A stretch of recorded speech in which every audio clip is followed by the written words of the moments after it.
to make all cities clean and green.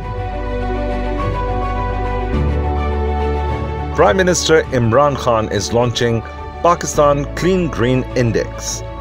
The pilot program will be launched in 19 cities of Khyber Pakhtunkhwa and Punjab.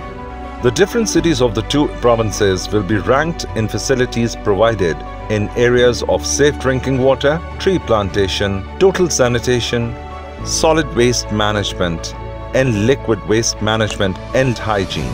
After the launch of the program, Clean Green Index will spread nationwide.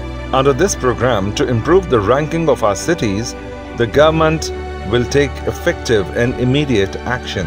Register yourself on our website and play your part in keeping the cities clean and become the Clean Green champion. When every citizen takes ownership and perform his civic duties along with the government, the country will thrive and become clean and green.